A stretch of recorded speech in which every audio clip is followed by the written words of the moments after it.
can you briefly explain, like, how and why you became an atheist? My father, growing up, was deeply religious. Then he became gay. Then he got with a man. Then he tried to still be a pastor, and the church was not really good with him after that. He kind of got kicked out of that church. I don't personally believe in free will a lot of times because there's a lot that you could say about it, like genetically, environmentally. If you gave same person the same thing, what's going to happen, right? So I need to know, what is your view? Do you think morality is subjective or objective? I definitely was a lot more pro-Palestinian before October 7th, where it's like, if Trump gets charged, it's all bullshit, it's all fake. And if the indictments stick, well, of course they were going to stick because the entire system is rigged against him. But if the indictments don't stick and he doesn't get arrested, well, of course he didn't, because the charges were all bullshit anyway. Everyone in chat, fuck some liberals. You know they'll get an abortion. And you're rather fucking conservative. When I want to do that, Dad's going to shoot me with a shotgun. Welcome to my show, because I won the rock, paper, scissors. My show. Today we're doing an interview where we're interviewing each other with one of my an IDF shell that I have in chat sometimes, you know, and a good content creator who hosts his own discussions and hosts his own debates. So I guess the first thing I want to ask you is, I mean, you debate people and you have conversations on your show. How do you decide who is worth having a conversation with? And do you think there are any conversations that are not worth having? So I'd say I have two views on this, right? There's the content view and there's like the actual like betterment for society view, right? So I feel like for a lot of it, for content, listen, you give me anyone, I'll have a good conversation at least. If it's someone who's racist, if it's I'm not gonna go down that thought tree, but anyone, you bring anyone, okay? I can make them look stupid. They'll make some funny comments. If they're deranged, even better, okay? So, what's the strategy? It's a destiny strategy. You find the craziest people, the most bipolar people, you bring them on, you make content, okay? Probably not an ethical strategy. And then I feel like in this actual like reality answer, I feel like that if you're talking about like publicly, I feel like depending on your status is what would decide that. Like if you're a popular figure and you talking to someone would bring eyes upon them, you kind of have a right not to take everyone in. There are some people, but I also feel like personally, I would not decline a lot of these, but I can see the other side. I don't know. I'll give you a hard answer. I feel like there are some people that you probably shouldn't platform, because I feel like giving a soft answer is such a softball. I feel like there are some people you probably shouldn't talk to unless they have some popularity on like their cause. If that is a cause that actually needs to be talked about, maybe you should discuss with them. Sure, but I guess we could also imagine like times where there are popular people. Like for example, when Tucker Carlson interviewed Putin.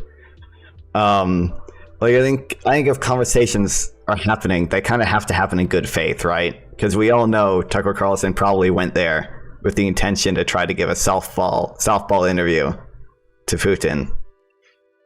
Yeah, but even with the softball interview, Putin, what was this one thing he said? He said that Poland started the World War by not giving themselves up to Germany. Even with a softball, crazy people will still look crazy. That is true, actually. Craziest thing. Yeah. Well, I'll return this. Do you have a differing opinion on that? No, I mean, well, my opinion would be what I just said. I think obviously, if you're big enough, there are some people you shouldn't platform. But I think conversations do kind of have to happen in good faith. So it's like, even if I'm talking to Manar, right? Manar is wild, but Manar believes what he says. He's an Alex Jones. Yeah, he's an Alex Jones. Yeah. So I feel like there are times where like it's worth having conversations with Manar, especially from a content point of view, right? Because they are entertaining. Like that is a thing that happens. So I feel like in those cases it can be worth having conversations with crazy people, but there are definitely times where I mean, I can't think of any examples that I've done this with, but like if I know I'm talking to someone who like doesn't believe what he says, I don't think I'd be willing to really have a conversation with that person. They have to kind of be happening in good faith. I've come Manar with that. I remember we were arguing about what was it, homosexuality, and he was telling me that it's bad because it's not natural, and I was like, well, that's not what he believes. He believes it's bad because it comes from this magical book, right? No offense. Right. Yeah. I already got one Islam death threat. I'm not trying to get any more. But what was I gonna say? Oh yeah, but obviously he doesn't believe that. He doesn't believe that homosexuality is wrong because it's unnatural. Like, that's such a stupid view. Things being natural doesn't make them good, and things being unnatural doesn't make them bad. I was like, what about chemotherapy? What about medicine? Like, none of that's natural. Yeah. And then he agreed, because that's not what he thinks about at all. The problem is, though, optically that argument looks better to the general population, because anecdotally that sounds good, but it's really stupid. Right. Well, I mean, that's the problem you run into with a lot of religious people, where it's like, you know that deep down they really are arguing from a point of religion, right? But they can't really express that publicly, because then it looks like they're trying to enforce their religion on everybody else. So they try to come up with sort of, other explanations for why they hold their beliefs.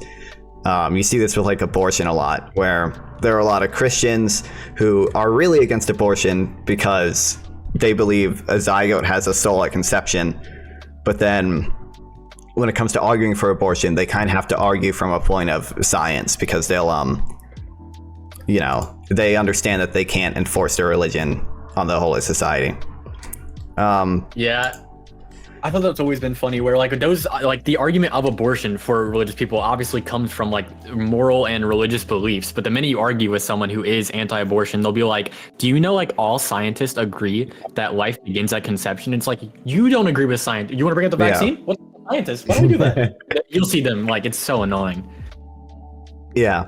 So when we're talking about God now, that kind of brings me to one of my other questions. So can you briefly explain, like, how and why you became an atheist? You actually, I'm not gonna lie to you, this is a really funny story. Okay, so I'll give you the slip. Okay, so my father growing up was deeply religious. Then he stopped when I was born, and then he got cancer. I'm just giving you the TLDR. And the cancer brought him back to religion. He ended up beating it. Thank the whatever God there is, if there is one. And there isn't. But and then he became a pastor after that. He came back to religion. Now hold on. Then he became gay. Then he got with a man. Then he tried to still be a pastor, and the church was not really good with him after that. And he kind of got kicked out of that church. Right. But I thought it was just a great sort of cap on it. But that's really funny, because I've always grown up with religion, and I don't know if you have this experience, but if it gets shoved down your throat at an early age, especially because, like, at a certain point, kids question everything. Like, my baby sister the other day, like, told my parents to try to prove the Easter bunny was real right before Easter, and they were arguing about it. And I'm like, she's already on the doubt train. This isn't good. Yeah, there's definitely. I think one of the main reasons I became an atheist is because my parents were sending me to Sunday school, and I just didn't like going. I just didn't like going, so I started watching. I was like 13 at the time, right? So I started watching sort of these YouTubers like, Genetically Modified Skeptic and Alex O'Connor. Yeah, and that definitely started my atheist journey. So I'm curious what you think then. What do you think is the best argument that you've heard for the existence of God? If I heard a good argument, I probably wouldn't be an atheist. I don't think there's ever been a good argument. I feel like every argument is like, you have to have faith, and it's so stupid. There was I don't remember who said this. It was on a fucking, wait, can I swear on your content? Yeah, you can swear, yeah. Okay, thank God. Oh wait, actually I heard your Menard debate. Of course you can swear. So it was one dude who was like, I can never believe in a God that knows exactly what it would take to make everyone believe, but chooses not to do it. And the punishment of not believing is eternal damnation. He was like, either that is a God that does not exist or a God that does not deserve worship. I was like, that's a really good statement to make about a lot of it. Sure. And then there's just, every single one has like some things that I can't follow. And you pick them up really early. Noah's Ark, ain't no fucking way. They got everything on a boat. Okay. What is it? Prophet Muhammad was touching kids. I don't want to touch that religion. Okay. You know what I mean? It's just every route you go down, there's something that's like, maybe you shouldn't. Pastafarianism, probably the only good one right now. If you ever looked into that one, that one's pretty good. You worship a flying spaghetti monster in the sky. Yeah. Pretty good religion. So I think like one of the responses to that, I mean, I agree with you. Like, an all-knowing God would know what it takes for everyone to believe in God, right? But I think one of the responses to that is, well, God gave you free will, and God just respects your choice of whether or not to believe in him. So what do you think of that response? I feel like this would get down into like a very philosophical argument if I wanted to go down this like thought tree, but you can always make the argument of if he's all knowing, then everything that will happen has already been predetermined in some way, right? If he is omniscient, everything that will happen, ever happen, he already knows. So how can free will exist with, I forgot the term for it, predestination, is that what it is? Determinism. Yeah, even that works. Like if someone knows what is going to happen at every point in time, then free will cannot exist in that aspect. But you can make the argument. I don't personally believe in free will a lot of times because there's a lot that you could say about it, like genetically, environmentally. If you gave same person the same thing, what's going to happen, right? Right. I've done through all my reading on free will. I'm a pretty hard determinist. I think at bottom, basically everything is determined by genetics and environment, which actually kind of leads me to one of my other questions. We all know you're a libtard, okay? Of course. Yeah. Self-determined. Yeah. Just missing the blue hair. Exactly. How did you become a liberal? How did you become a beta male? Oh yeah. Jesse Peterson would be so disappointed. So obviously grew up in Illinois, which if you're not inside of Chicago, very conservative state. Grew up around a lot of conservative people. And I have a really funny meme that I made in like 2016 on me of iFunny, if you know what that app is. And I was in a comment section, and the comment was something along the lines of just these stupid liberals getting butthurt. But I was like 13 at the time when I made that comment, so obviously wasn't the most fleshed out ideology there. So I feel like you're always a carbon copy of like your parents' ideology until you flesh out your own. Right. So I made the jump from like conservative to like libertarian. And I was so determined to think I was a libertarian. And then I like actually looked into libertarianism and I was like, I'm not this at all. I was like, I mean, I can see some aspects, but like, I feel like I fit way more into this party. And in the minute I was in this, like looking into the liberal ideology and like looking into other things, like, you know, being a cuck and all these other like parts of the ideology, right? I realized that a lot of it aligns with me. I have like something like being pro-Israel throws you way out of the. Right. I know no very liberal person will call me a liberal. I've been called a Zionist, and then I've been called a Trump supporter, and I've also been called. It's just you get called name from both sides if you're in the middle. If you have your own opinions, I feel like it's so difficult. Oh my god. Yeah, I think one thing that sort of concerns me is especially because I'm young. Well, we're both young, but is seeing how far left a lot of our generation is getting pushed, where we're seeing like almost a majority of people start to embrace socialism. However you define that, people have wildly different definitions, which is annoying. Yeah. So what do you think of that? Do you think is that something you try to fight against? That's really ironic because I'm going to be talking to a communist pretty soon. But I don't even think we're talking about Israel. Communists. I think we're going to talk about Israel. But I've never like fleshed out any ideas on the economy just because I will be honest. I know where my weaknesses are and I know where my strengths are. I feel like if I put a lot of time into learning the economy, I still wouldn't know anything. Okay. Yeah. I put 100 into Nvidia when Nancy Pelosi did. I made some good money, but I made no decisions by myself there. Okay. I wouldn't leave me alone in the stock market. I would drown. But yeah, I feel like when it comes down to it, it's so scary. TikTok is I think TikTok brain rotted everyone. I don't know what happened with people becoming super liberal, but it's like, I don't know how to like conceptualize it, but I also feel like a lot of this could just be the norm, right? Like there's always been the meme that if you're not a communist in college, who are you, right? Like you're supposed to be that. And maybe with social media, it is being elevated. We just see it more.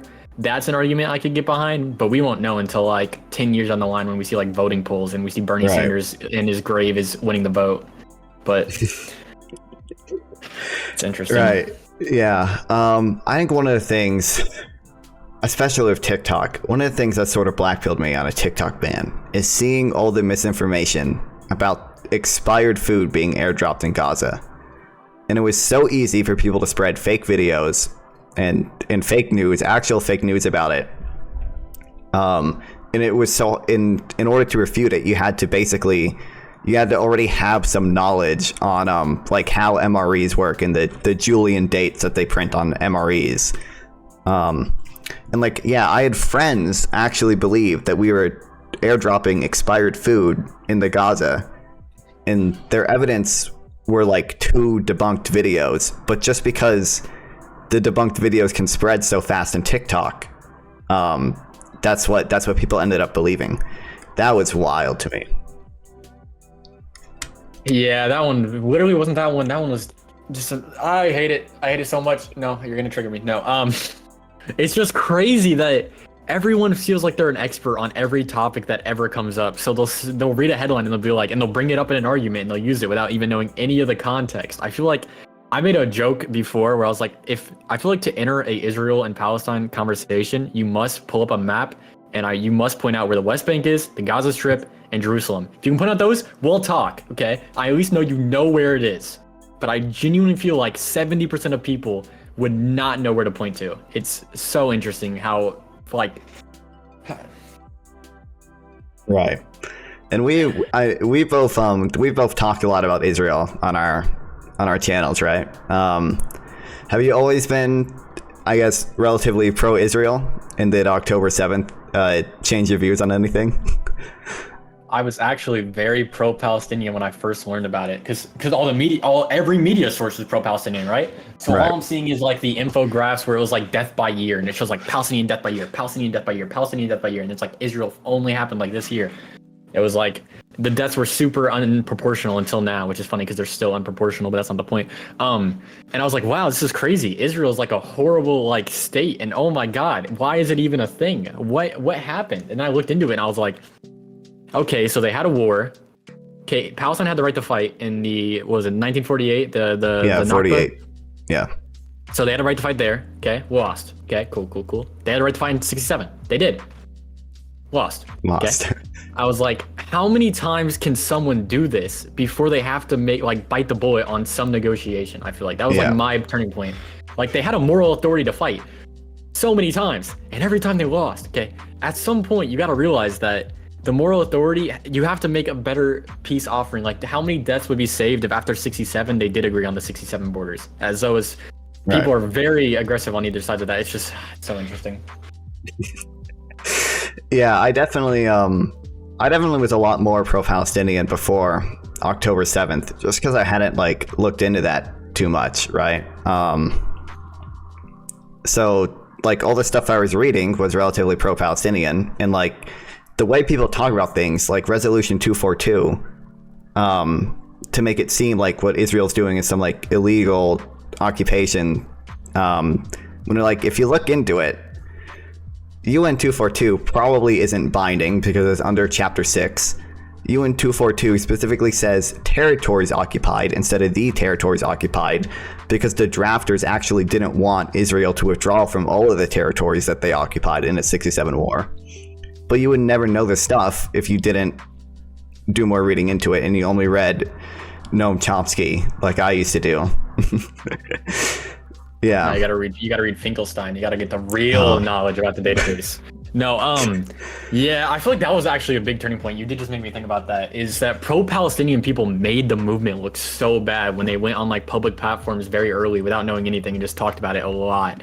I know I've seen so many videos where it was like someone looking stupid on the topic, and it made me kind of just start leaning in the other direction. And I realized as well that I feel like because the popular opinion is to be pro like Palestinian, that if you are pro-Israel, it's because you sounds like a really, really biased take. But I feel like if you are pro-Israel, you probably are more informed than the average pro-Palestinian, because I feel like everyone that sees the thing going on is like, okay, obviously I'm going to be pro-Palestinian. Okay, see someone that's pro-Israel. Hey, you're wrong. Let's talk about it. So in 1948, what happened in 1948? Wait, we're talking about the Balfour, the what? The like, and every time you see this, you're just like, what? How is one side like coming in with all of this knowledge, and the other one like, what was the? Oh, I'm about to reference something really stupid, but the Benny Morrison, Destiny, Lex Friedman, Finkelstein, like the Rami dude. In the middle of it, what is it? Finkelstein quotes like 4 different times the requirements in the court case. Yeah. And what is it? I forgot the way it's pronounced, but the mens rea for genocide. Mens rea, yeah. And he's like, I've read this so many times, and Destiny references that, and he's like, that's called mens rea. And it's like, if you really read this 6 different times, or you said you read it so much, how do you miss that when that's like the key contributor to that? Right. I actually have a debate on is Israel apartheid on the 12th, so I'm looking into that as well. Right. People, yeah, that's always annoyed me is how people play like tricky word games with all the different definitions of like targeting and intent. And like most people don't really know. Like almost no one is going to be able to like lay out the like dolus specialis, dolus directus, dolus indirectus, dolus eventialis. Yeah. Which are all like different layers of intent, different levels of intent, which all correlate to different levels of crime. So people will try to play word games with saying like Israel is targeting civilians, right?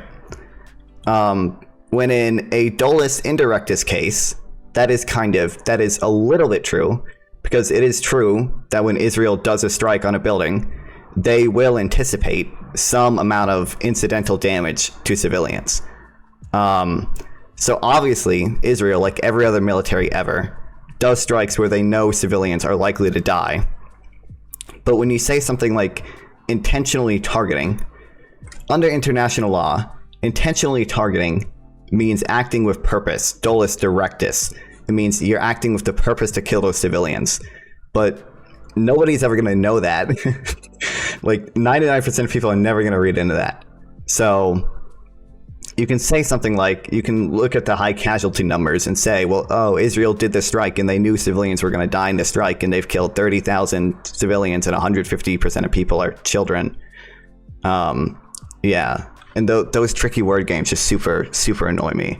And it definitely takes more reading to understand that than it does to just be pro-Palestinian as the default position. Yeah, that's the best way to describe it. It's literally the default. Yeah, I feel like the best way to solve this is I think we need to go to Times Square, okay, and then put on the billboards a Kahoot, and it's going to be about Israel and Palestine, and we're going to see who can get the highest score, and that's the person that will solve this issue. I feel like that's the best way. Right. It's just... Yeah, no, I do feel like it is interesting, though. I think you saw the meme I posted. Right the day I was going to debate Israel strike that aid convoy. Yeah. And I was like, oh, fuck. And I looked into it. So I was like, let's see, like, what happened here that I can find to show me what went wrong, right? What went wrong? And they were like, well, it was just a mistake. We did some, like, the proportionality. We did the wrong assessments, this. And I'm like, okay, that was a whole lot of nothing. Okay. I'm going to just say bad thing. And, like, there's no defending that, right? And I had someone go on. It was comment on my video. And it was like, how can you agree that this is a bad thing and you still will support Israel? And I was like, well, because I'm not a goldfish. The most recent action of like a current event doesn't change my entire opinion on the current event. I was like, of course, that's a bad thing. And I think Israel like probably handled themselves wrong in that. I could like obviously believe that. I'm not being paid by the IDF as I drink my Starbucks they delivered today. But I think it's just so interesting that you'll see people be like, well, look at this one instance. Doesn't this show you that your entire view on this is wrong? And it's like, it's very much of like a goldfish mind, I think is the best way to put it. It's just like most current topic is the most influential in the entire thing. Yeah. Well, the attention span of the internet is so short, you know. So 30-second TikToks. Exactly. And it's always going to take more effort to explain what deconfliction is, to explain how airstrikes work and how commanders have to approve airstrikes. Than it is to just say, well, Israel killed these aid workers because they're evil and they wanted to kill the aid workers that day. Because it takes much longer to explain that stuff. The misinformation is always going to spread so much faster, and it's super annoying. Yeah, well, you have some, I mean, you can respond to that, but you have some questions for me too, right? Of course. No, I do have some, but they're about like philosophy, so I don't want to completely derail us. So if we want to like get through this, I mean, you're good. Yeah, okay. But I do feel like, everyone just like don't go with like Occam's razor, if you know what I mean. Someone outside of my house is mowing the lawn. Do you hear that by any chance? Are you picking that up? A little bit, but it's fine. Okay. Yeah, it's not that bad. It won't totally ruin the content. Yeah.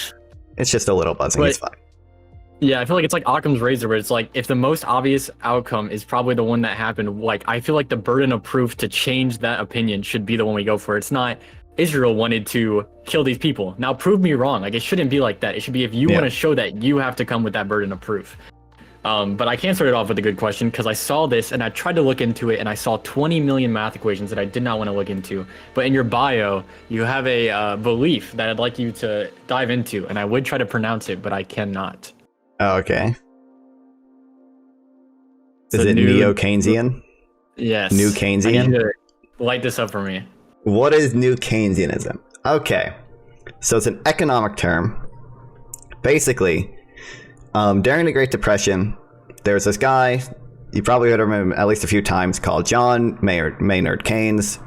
And this was a time, during the Great Depression, a lot of macroeconomics wasn't sort of solved yet. And we still don't know too much about macroeconomics, but the field was in its total infancy.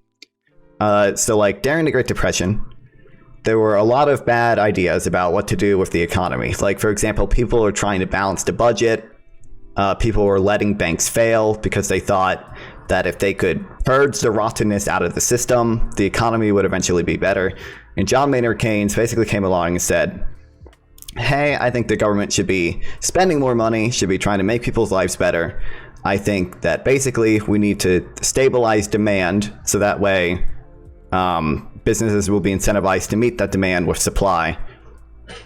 And eventually people kept adding on to these ideas, and they did it enough when now it's called new Keynesianism instead of just Keynesianism. So if I had to reduce new Keynesianism down to a few propositions, I would say, number one, markets are slow to adjust to changes in macroeconomic conditions because of something called nominal rigidity. You might have heard people use the words sticky wages and sticky prices before. Basically, I mean, it's pretty simple. Almost no one is willing to, if you work at a company and there's a recession and that company says, hey, we're going to reduce everybody's wages by 30%. That almost never happens. People are almost never willing to stay at that job. Because of that, wages are really slow to adjust to changes in the macroeconomy. And the same thing is true of prices, because people are used to prices being what they are. And then secondly, I would say the government should stabilize effective demand to prevent something called the paradox of thrift. I don't know if you've heard of it, but the paradox of thrift is basically this idea that if individuals start saving more money, it will actually reduce total savings in the long run because your spending is just somebody else's income. So if you start spending less, somebody else's income is necessarily going to fall, which means they're going to start spending less, which means somebody else's income necessarily falls, and so on and so forth. And what this does, it reduces aggregate demand in the economy, which then reduces total output because there's no demand and businesses aren't producing stuff, and businesses will start to close and it will lose output in the economy. And that actually ends up lowering total savings. And because of that, I think the government does have some role in the economy to try to stabilize effective demand by essentially printing more money and giving it to people. The greatest outcome. Right. Is there any economies like today that you strongly use that? I mean, every economy is Keynesian to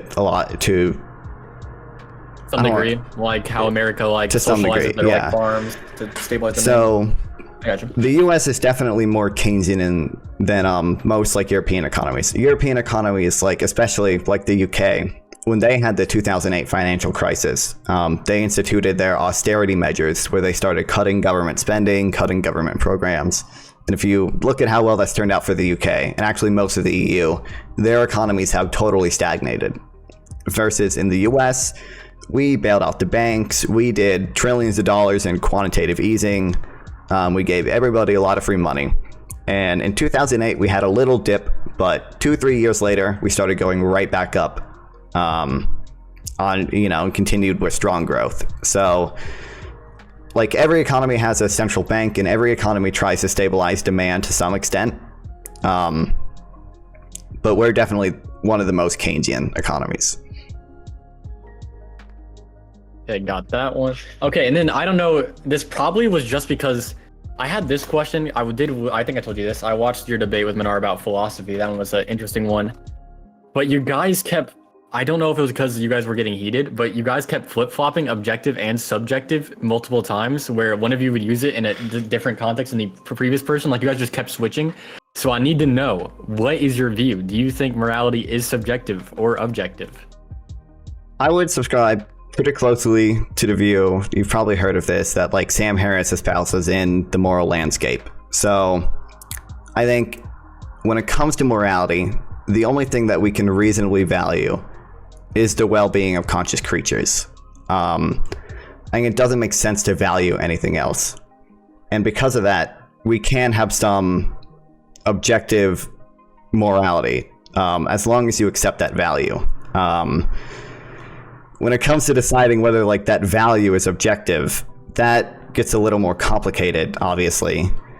But I think what matters is that we can establish what I would call like an objective moral framework. In the same way that we can sort of establish like an objective framework of like physics.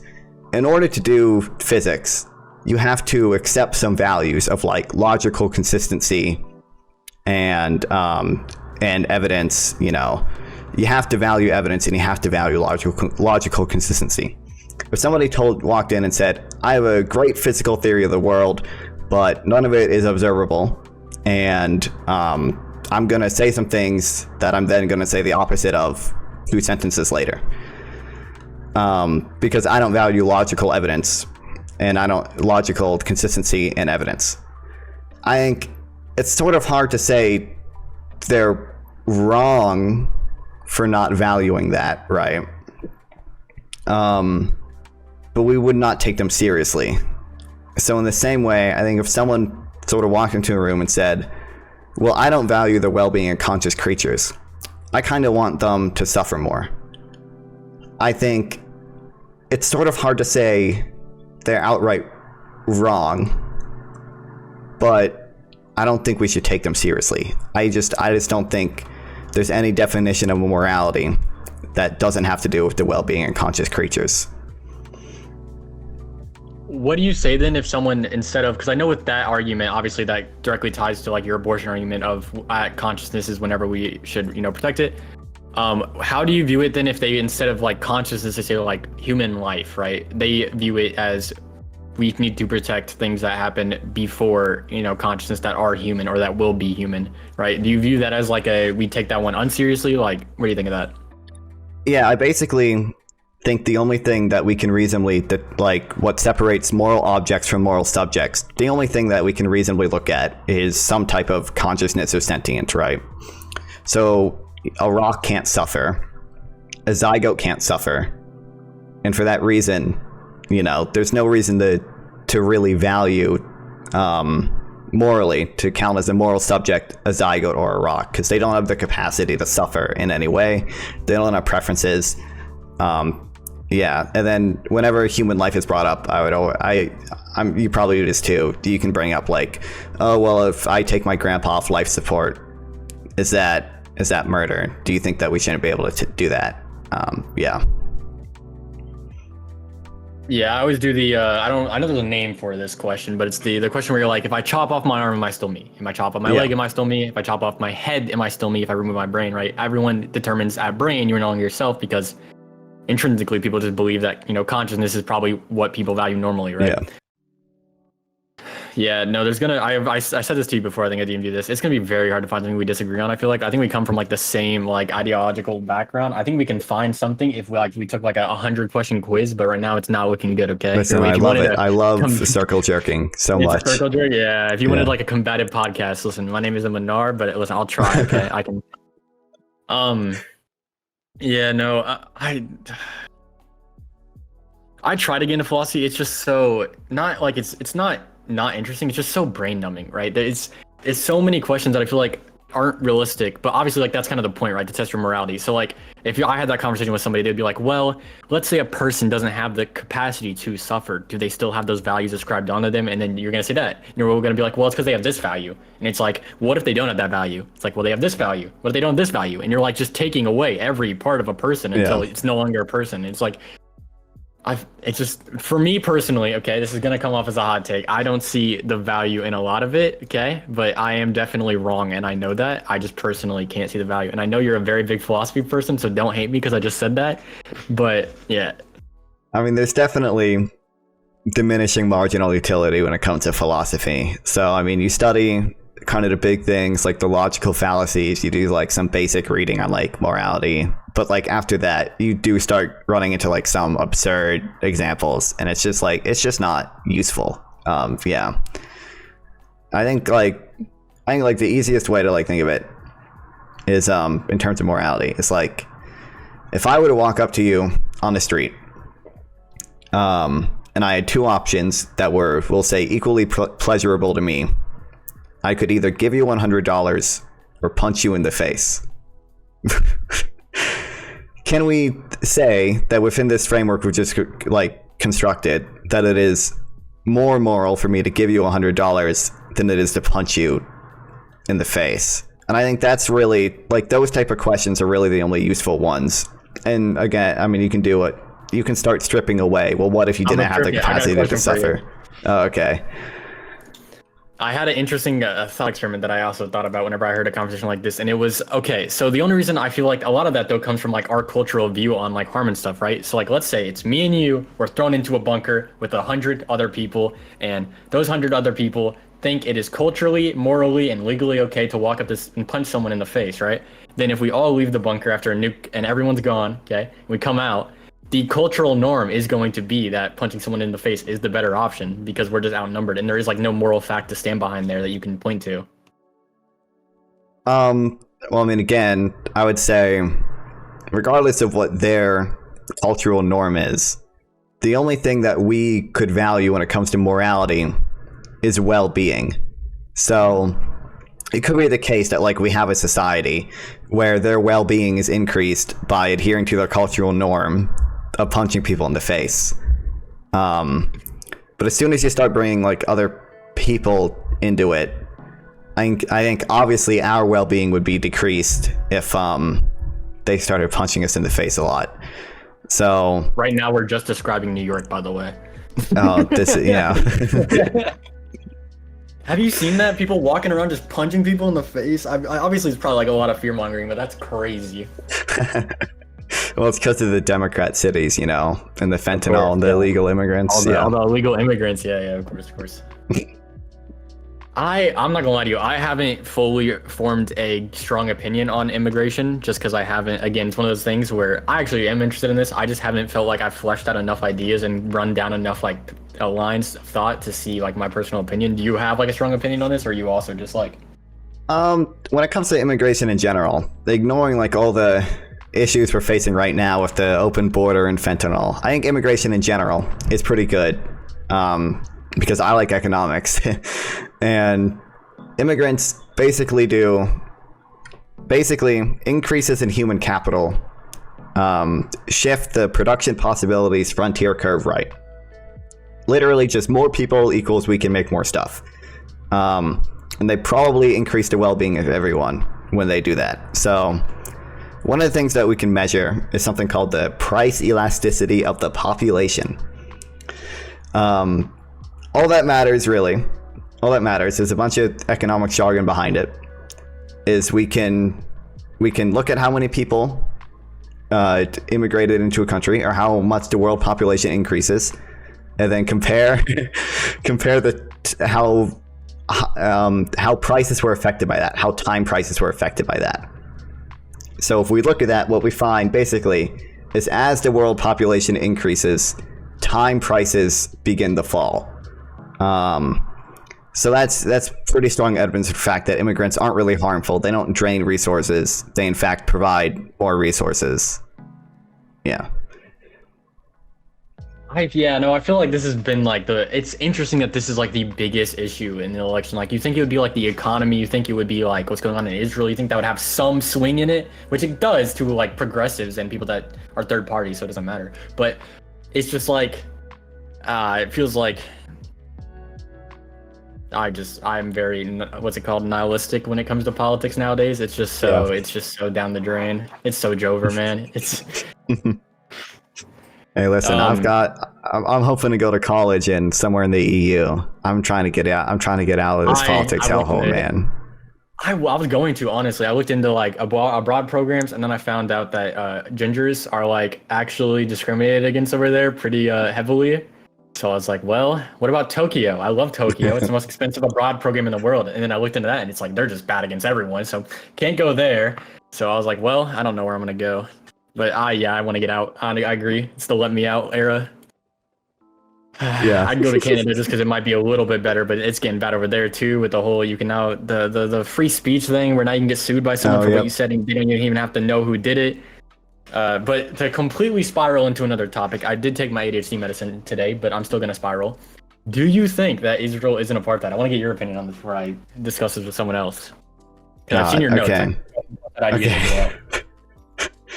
The connotation that people get when you say apartheid is basically Israel is doing a racism because Israel wants to be racist and hates Palestinians. That's just not the reality of what's happening in Israel. We can talk about some things like, hey, this person in the West Bank was arrested for 20 years for throwing a stone. Do you think that's fair? There are some questions like that which are fine. But the connotation that people get from apartheid is, again, extremely negative and suggests that like Israel is being racist with the intention of being racist, and it's a top-down policy, and Palestinians are discriminated against based on race. The reality of what's happening is because Israel occupies the West Bank, Palestinians are given different rights based on citizenship. If you or I renounced our U.S. citizenship and moved to the West Bank, we would be treated legally the same way as Palestinians there are. It's not race-based. It's based on citizenship in a military occupied place. In Israel, definitely has legitimate security concerns when it comes to terrorists in the West Bank and in Gaza and from Lebanon. So I like it's hard because I don't want to. If I'm like defending a position, Israel isn't apartheid. People think what I'm saying is I love Israel so much. Yeah, Israel's acting good. It's like your connotation should match your denotation. Is really only my point is. So it's really what my point is. It just the connotation people get from apartheid is, again, Israel's doing a racism. And like one of the questions I like to ask is like, well, why are people in the West Bank under less restrictions than people in Gaza? You know, if Israel hates Palestinians, you would think that they would treat the people in Gaza and the West Bank about equally bad. But they don't. The people in Gaza are treated worse because there's more terrorism that comes from Gaza.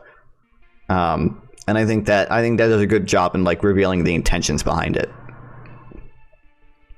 Yeah, I feel like that's the biggest point that I've noticed is like you can never convince me that there isn't an actual like security risk behind what they're doing. Like it's again like Occam's razor, right? Like if the simpler option is that they're doing it for their own safety, I feel like there's a big burden of proof there that you have to show that there's like some intentionality there behind it. And it's like I just don't see it. Like with the bombings, I don't know if we're still at it because it's been a while, but Israel was at like one bomb per. It was like less than one civilian death per bomb dropped at one point. Yeah. Like.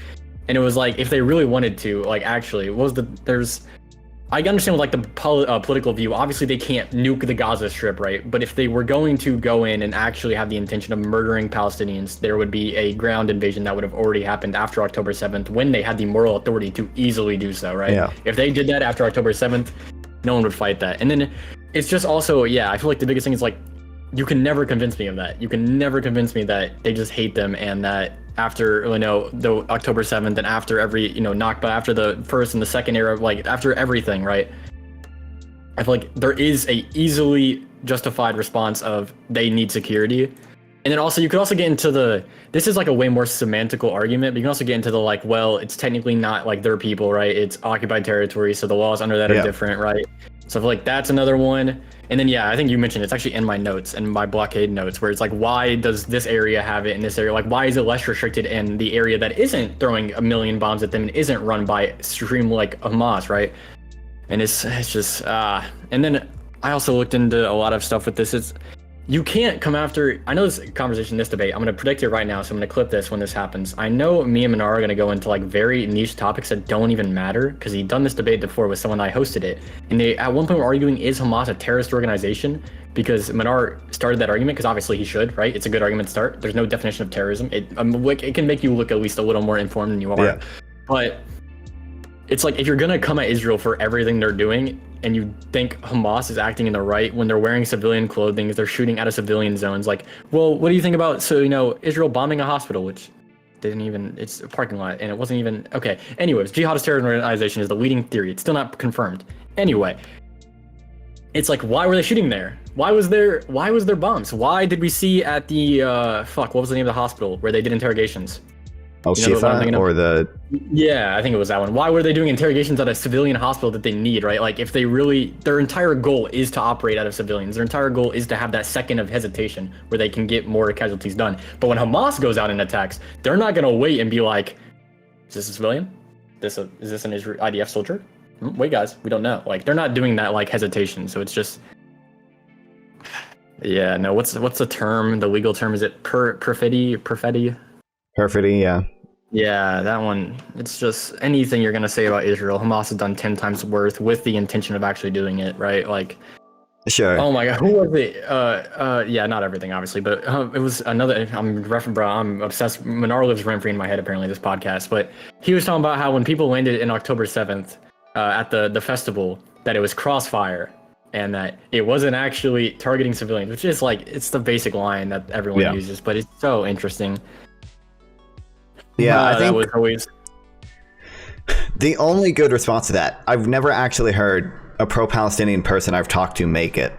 This is only something like I've said to other people, is that because we're a democracy and Israel's a democracy and we are supporting Israel, it does make more sense to focus on the crimes that Israel may be committing, because it is within our power to try to change those. We can condition aid to Israel. The people in Israel could vote differently because we're both free societies. But I've never actually heard someone make that defense. That's only a defense I've made, steel manning other people. Couldn't you just reverse that? Shouldn't it be the opposite then? If that side can change with our interaction, right? Like, we don't have to go in and fight Israel for us to change their decisions. Shouldn't we focus on the one that we do have to fight to change? Shouldn't we be focusing our attention on the one that we can't influence as America, right? If our goal is to be the protector of the free world as we are at this point, right? I feel like if our goal is to do that, I feel like we have to focus on the states that we can't influence, because or the occupied territories. Someone's gonna come at me since it's state. But I feel like it's way more in our interest to influence. Like, you could just reverse it, right? I feel like that's the way I would counter that. I mean, kind of, but I guess the argument would be it's obviously easier to influence Israel because we're aiding Israel, and we could, for instance, condition the aid that we're giving to Israel. Whereas Hamas, we can't more directly control Hamas because we're not really aiding Hamas. Yeah. Oh, what's your opinion on Ukraine and Russia? I assume I can guess it off the top of my head, but just what would you guess? I would assume you're pretty defensive of Ukraine not losing Kiev to Russia for no reason. I am pretty defensive of that claim. I love giving. We're both libtards, so no. I love giving all of my tax money to Ukraine. If I could choose where my taxes go, Ukraine would be one of the number one things. Yeah, I'm very much pro giving all of our military equipment to Ukraine. Give it all. Listen, Medicare, gone. Okay, give it all. Post services, gone. Isn't that all that is? Put the postman in an armory suit and throw him there. He'll get that shit settled. Okay. No. Yeah, no. I want to see your opinion on this. I made a video on this. It was a really bad video because a lot of audio corrupted, but it's fine. Where I was talking about how I feel like the biggest problem coming from the left, it definitely happens on both sides, but I see it with the left more. And I made this hypothetical. I called it the killer clown hypothetical. There's probably an actual hypothetical for this that is phrased way better. But my killer clown hypothetical was, let's say a conservative watches Fox News every day, and he starts seeing news report after news report after news report that clowns are just killing people. Every single clown is a murderer, headline after headline. And he's going to go out, he's going to be like, guys, clowns are murdering people. He's got a soapbox, he's at the park, he's with the microphone. He's like, clowns, every clown is a murderer. All clowns are bad, blah, blah, blah, right? And then someone will come up and be like, you're wrong, man. What is wrong with you? He's going to be like, this guy's crazy. You're wrong. And then the clown killer preacher will go, do you really think that not a single clown has killed someone ever? Wow. And then time after time, I'll see people get baited into that argument. It's like you're making your side look horrible when you're like, no, let's talk about that. Obviously, no. And it's like, I've seen that thought tree. I know there's probably a way better hypothetical, but it's like taking the bait. Like they bait you in with a very, very, very unattainable extreme position. And then when they want to debate you, we'll switch to a more normal position that's actually pretty justifiable. Yeah, that's definitely something that that happens a lot, which is annoying. Yeah, people do that a lot, like with Israel and like genocide. Well, let's say, well, the fact that we're even having a conversation about whether or not it's genocide shows that Israel is doing something bad. So can't you just say Israel is doing something bad? It's like, I hate that so much. Yeah, it's like you're the one claiming that it's genocide, and now I challenge you on it, and you're just not willing to have a conversation on it. Like, really? It's like if I say you're genocidal, someone's saying you're genocidal. Doesn't that mean you're kind of doing something bad? Like it's the same argument. Or like when the ICJ said that it is plausible that the crime of this could be plausibly done. Like it was so like 3 levels back, and everyone was like, "This is proof. We have proof. We got them, boys." It's like, no, did you reread it? They didn't even call for a ceasefire. Like if they really thought this was genocide, they would have called for a ceasefire. Didn't a resolution pass recently about calling for a ceasefire, and we still haven't had one? Yeah, there was the like UN resolution. It was a Security Council resolution. I forget exactly the terms of it, but I think like it also called for the release of hostages, and it was like a temporary ceasefire. So it was like it was a tame lib-cucked version of the ceasefire. I have another hot take. I don't know how you'll feel on this, but I feel like when it comes to like the UN and like international laws, a lot of them just no one follows them. It's so interesting to see. Like the law of you can never take land by force or by war.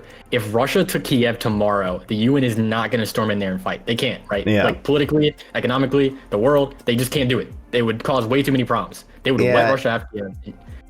It's annoying. There are like specific cases where like some stuff has happened, like in Iraq, when Iraq invaded Kuwait in the 90s. I think the UN did some stuff there. I think when the Libya civil war was happening, the UN passed a resolution like authorizing NATO to establish a no-fly zone over Libya. So there are like sometimes I think it helps. Like I think it helps at the very least. To like sort of have like a set of rules that it sort of like looks good to follow. Even if the UN is a lot of times powerless to actually like enforce them, I think like democratic states especially sort of want to follow those rules because otherwise it looks bad when you're breaking international law. But yeah, unfortunately, as much as I would love my globalized world government, one world government, who would it be run by? Joe Biden, obviously, or Hunter Biden when Joe Biden passes. Hunter, yes, sir. Yeah, it would be the Biden dynasty. Massive. Anyway, what were you saying?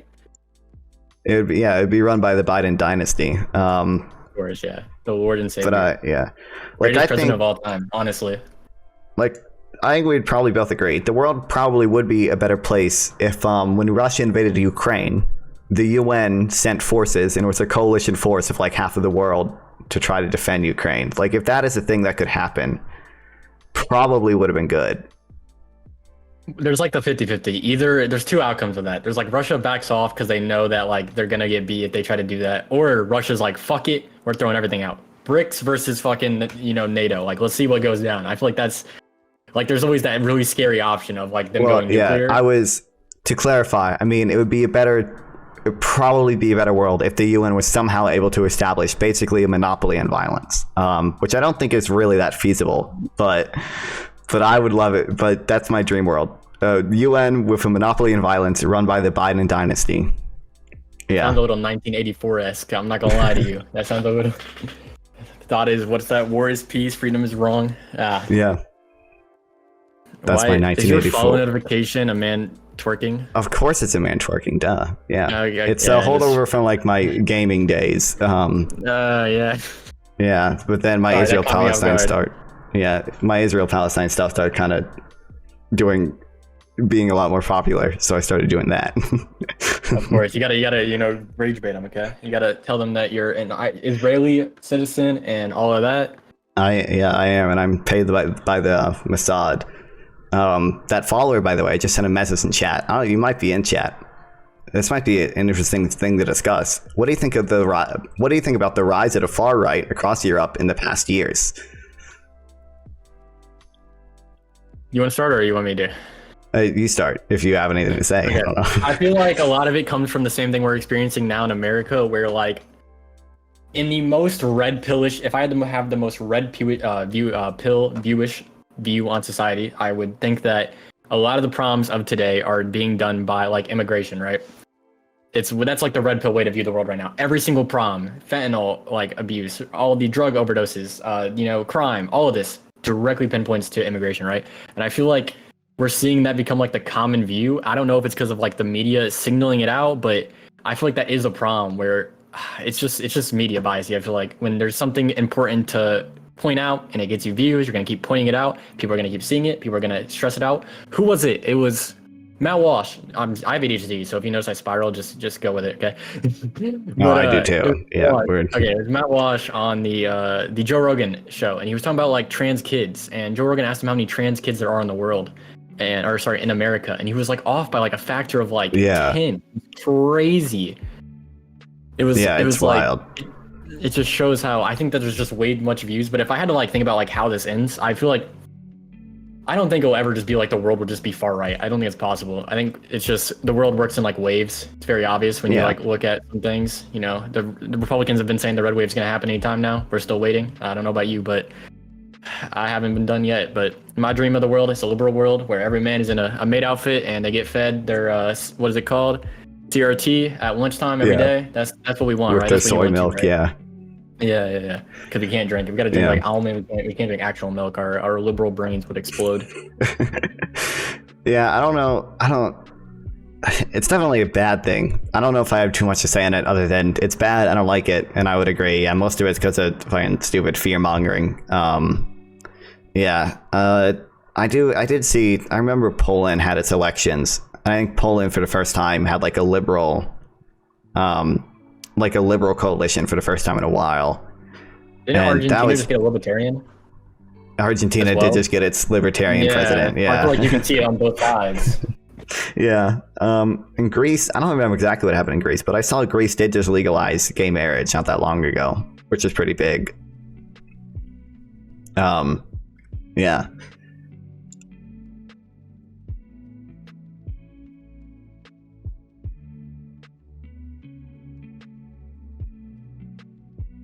Do you have any? Greece? Yeah, thanks, Carter. Are we still talking about Greece? Well, someone in chat said Greece. This gay person in my chat, he is gay. Repeatedly is homophobic in my chat, and I have to explain it to people because I have to out him every time he does it, because I have to say, to be clear, we're not homophobic here. It's just Carter being gay. Of course. Carter, yeah, okay, that makes sense. Carter, yeah, definitely gay. By the name, you can just tell. Exactly. Okay, gotcha, Yeah. I got a thought tree with you. Yeah, no, that's easily that makes a lot of sense. Okay, what did they say? Is that actually true that the person who won in Italy is related to Mussolini? Oh yeah, they're like Mussolini's granddaughter. It's wild. Yeah. That is okay. I'm about to sound crazy, but that's kind of tech. I'm not gonna lie to you. That's kind of listen. Obviously, but I don't agree with the policies, but that's kind of cool. Okay. As long as Mustache Man doesn't get into office, we're okay. It would definitely be like if they were a liberal. I think I'd find that pretty cool because I'd be like, I mean, that's kind of awesome though. Yeah, but because they share the same ideology. All right. Yeah. Well, do you have any more questions for me, man? Oh, we can. Notion. What do you use for notes? Do you use Notion? I use Notion, yeah. Notion and Notion. Okay, anyway. I feel like, another thing I wanted to mention is, I feel like we didn't get into this. I have a few more, listen, I know it's spiraling, but I got a few more philosophy questions, okay? Oh boy. No, I was gonna say, it's just actually a really simple question. How much do you feel like more like philosophy should influence like laws, right? Like, do you think it should be a complete separation? Do you feel like it should be in there some like area? Like, what do you feel about that? I feel like basically every law should at some point be able to be grounded out into like some some moral philosophy. I think laws are basically sort of like second order beliefs that have to be justified with more and more first order beliefs, and eventually you have to say, well, this law would be good because it increases the well-being of conscious creatures. I think at some point laws should be reducible to that, to like increasing well-being. Yeah. Okay, I'm pulling up a list of the biggest problems in political discussions, and I'm gonna find something we disagree on before I'm done here. Oh, okay. Oh boy. What's your view on the Second Amendment? Let's start off there. I have the lib cucked position, so I'm in favor of more like common sense gun regulations. So for instance, like I've seen like waiting periods seem to be effective. So like a 2-week waiting period, universal background checks seem to be pretty effective. Yeah, stuff like that. But I'm not in favor of like a federal assault rifles ban or anything.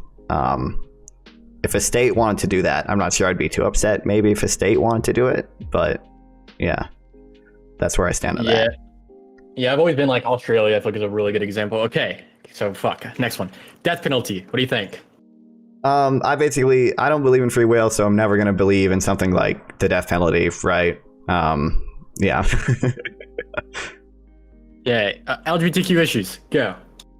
I'm finding one.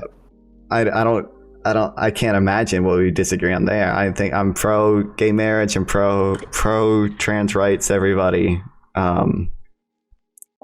Do you think there is some intrinsic nature the way racial and ethnic minorities are treated by the criminal justice system in America? Intrinsic nature? I don't like systematic racism.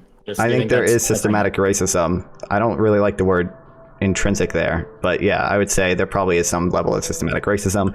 We can look at like the Veil of Darkness study, which is like 100 million traffic stops, showed like black people are way more likely to be pulled over in a day. We can look at, I live in North Carolina, there was a study down here. Wait, so do I. I'm gonna DM you. Yeah, I want you to know. I need you to respond to this city and tell me how far. Let's make sure you're streaming. Don't dox me, please. I won't dox you yet, don't worry. Thank you. That was out of nowhere. But what was I saying? Oh, there was a study done here, basically, that led to like, that showed black people were more likely to be pulled over than white people, but were actually, less likely to have contraband in their car than white people. So there's obviously some level of systemic racism present in policing. And then when it comes to like wealth, I think black families are like, 13 times less wealthy than the average white family. So it's probably something that needs to be done to address that. And then, okay, I'm stealing from chat. Okay, do you support free healthcare? Some form of it, yeah. Basically, I think at minimum we should have a public option where the government basically owns an insurance company. Like what Medicaid is now, but for like everyone? Basically, yeah. And I think there are some concerns, like what the UK does seems a little cringe, like when the government completely owns all healthcare. Yeah, monopolize it. Yeah. But I think the government should basically own an insurance company. I think there's a lot of like economic justification for that. I don't want to get too far into it, but Unlearning Economics has a good video on it. Can I yell at someone in your chat real quick?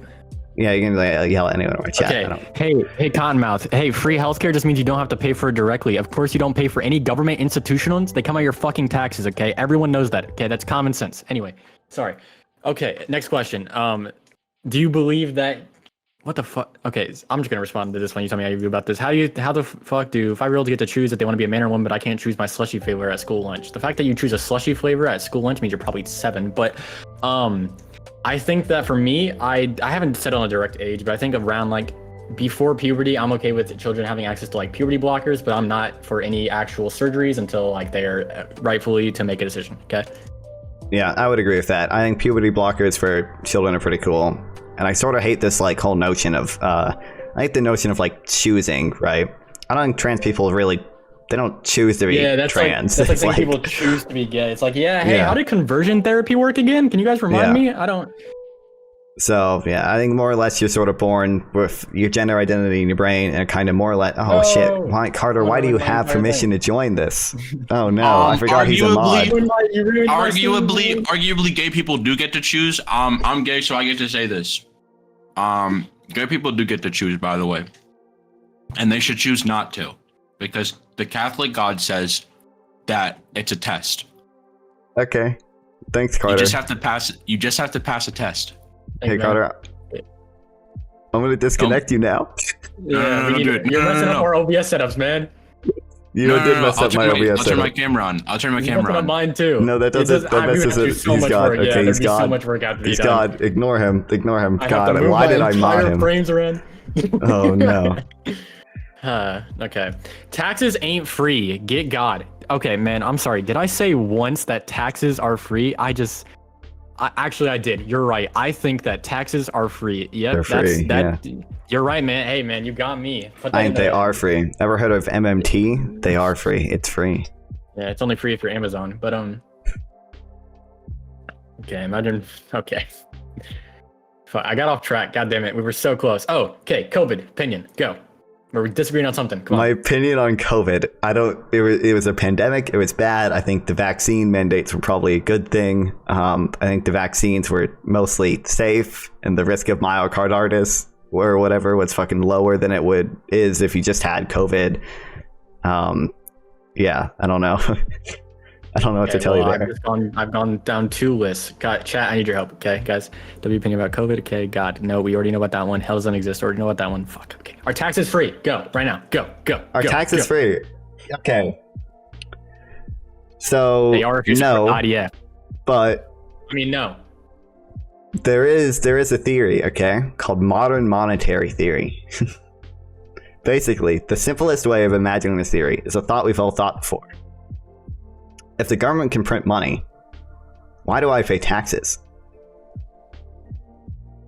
And this is a legitimate theory that you can dive into, and there's whole books written on it.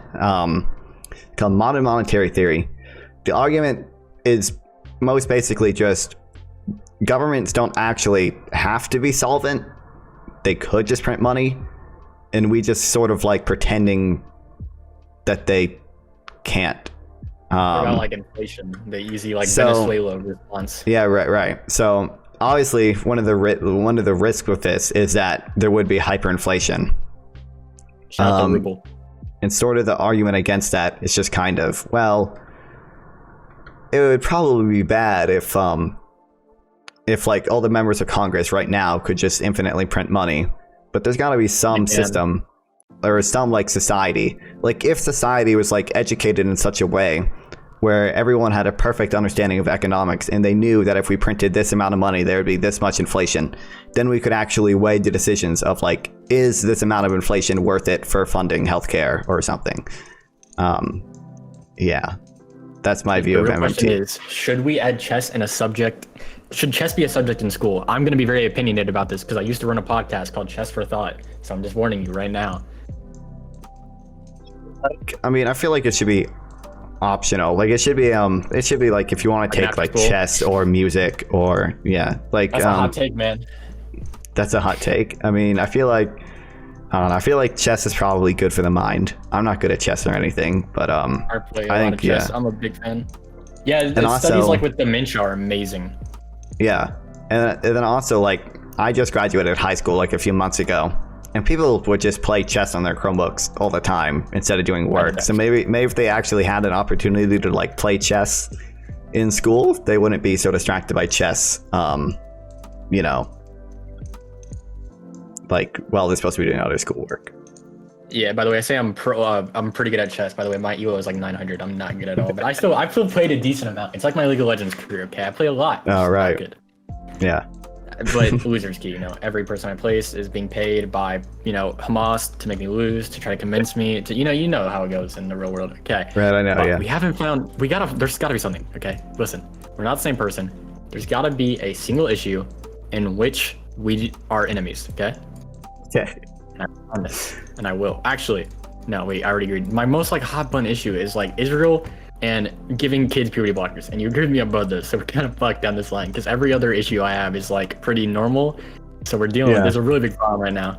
I will fuck you up, Chessbaiter, right now. After we're done with this. Okay. I'm worried that I'm gonna get into the game and see like a 1800 UO. What do you think of free college? So I feel like after some portion, we have to draw the line somewhere. We can't make like every single government institutionalized free, but I feel like if any government institution was to be free, I feel like college is the easiest first step, even over like Medicare, right? I feel like even with that, right? I feel like studies show that educated people have better outcomes in life. You know, I feel like that's very easy to make. You guys are sorry. That dude. Don't fade it right now. My God, I'm doing what I told you I hate when people do. But I feel like a better educated society that has access to that is probably really good, as we see that. Isn't it like over someone's lifespan, a person with a college degree versus someone with a high school degree will make like more than $1 million by the end of their lifetime than a person with a high school diploma?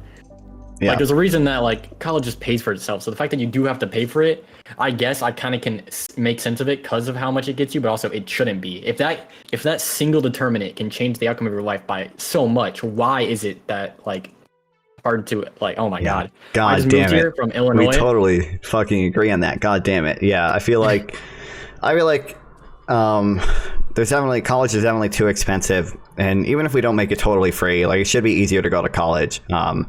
It's kind of absurd that if someone is qualified to go to college, I basically never think like being able to afford it should stop you. Hold on, there's some awesome YouTube chats right here. Oh, you restream? You like do multiple? I have a stream on YouTube, Kick, Twitch, and Instagram. Oh no, Kick. It's so Jover. I've had like 2 viewers on Kick the entire time we streamed on Kick. It's not worth it. Someone in YouTube chat just says, "Of course, for not telling division, you shall soon be in hell on earth, and in the hell you shall be tempted to be branded physically with a barcode called the Omnimark. The Omnimark and all its money shall fail." So I don't know what prophecy he's. Yeah, barcode. I don't know what prophecies he's. You get the hell? They have the Walmart scanner. Put your wrist out. Beep. You're in line 5. Okay, keep going. No, I don't know what prophecy he's talking about, but probably the mark of the beast. Everyone says that was COVID and that the rapture was going to happen during the eclipse. I didn't see Jesus come down. Okay, I'm waiting every day. I'm waiting for the reason to become religious. Okay. I am. Yeah. Oh, you will actually know what I'm talking about. There's gonna be a 1 second. Okay, don't leave. I'll cry. Okay. God, I don't have twerk break set up in my podcast scene, but I would do a twerk break right now. There is a Republican what's it called? A parade happening in like Raleigh soon, so I'm prepared. Okay. Oh. I got that shit ready. I got a cowboy hat, bro. I'm not even from here, but I'm gonna be.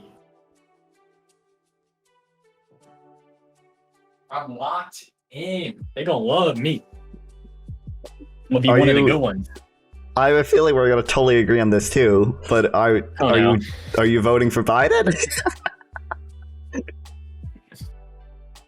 Obviously, okay. I'll just say that. But I will say, in the beginning, I was like, I should vote for RFK. He seemed pretty oh my God, I saw a TikTok of him benching. He was putting up some stats. Okay, I was like, this is sick. He was, yeah. I was like, let me look into his policies. That's the first step of never voting for that man, is looking into his policies. He is Alex Jones if Alex Jones was given a mic. Okay, he is a Kennedy. Yeah, so I do want to vote for him until he gets shot, but I can't. It'd be sad.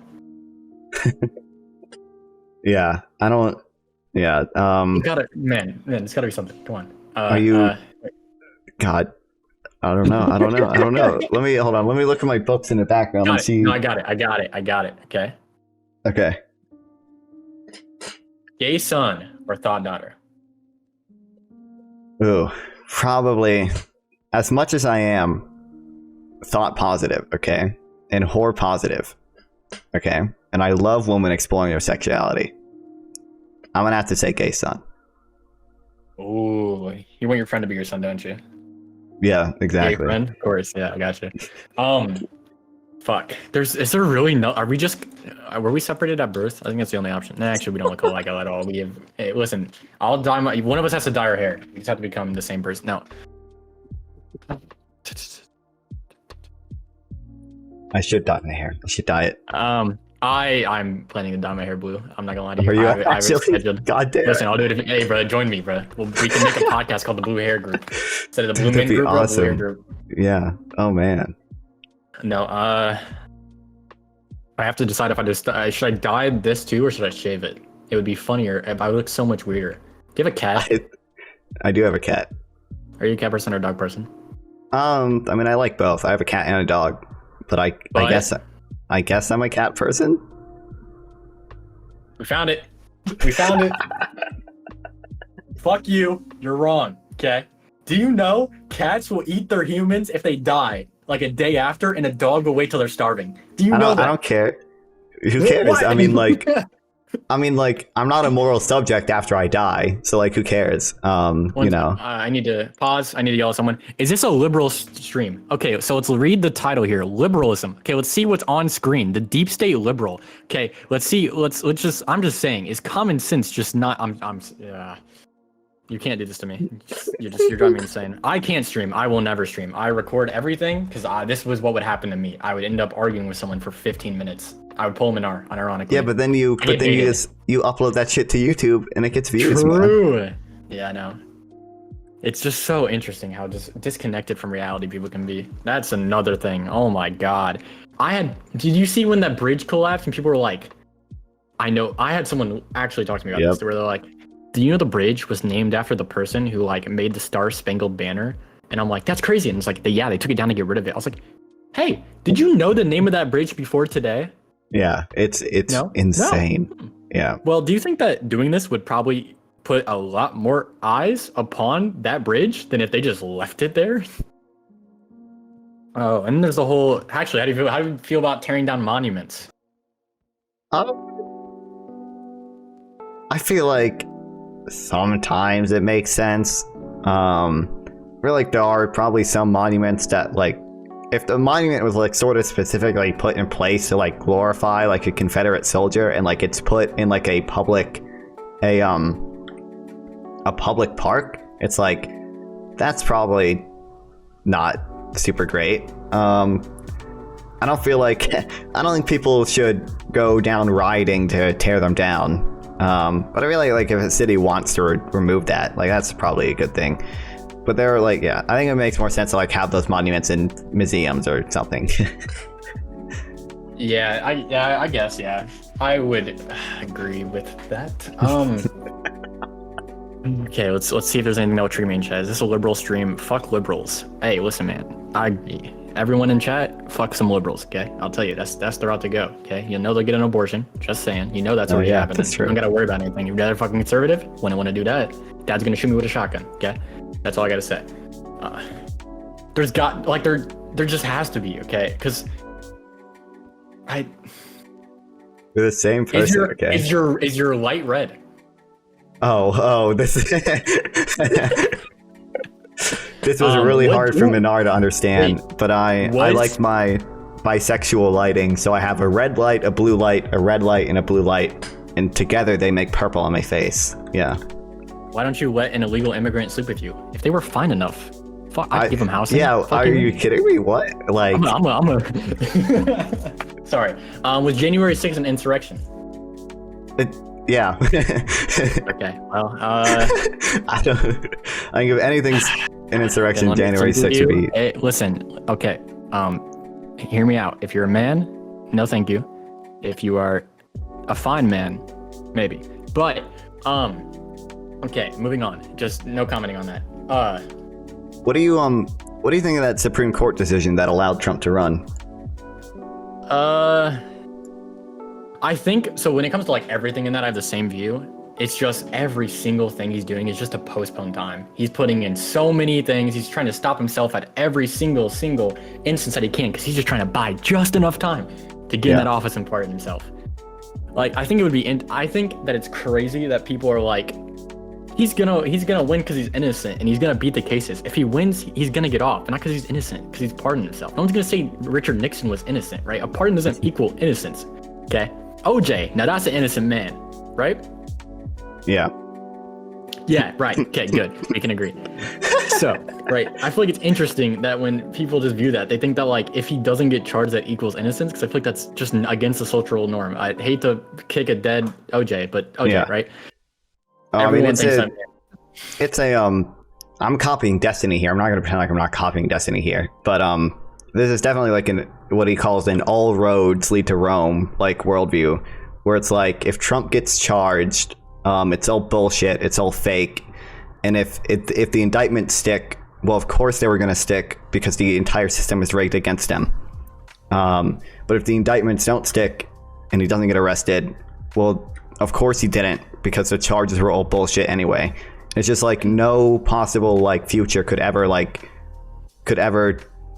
prove this worldview wrong.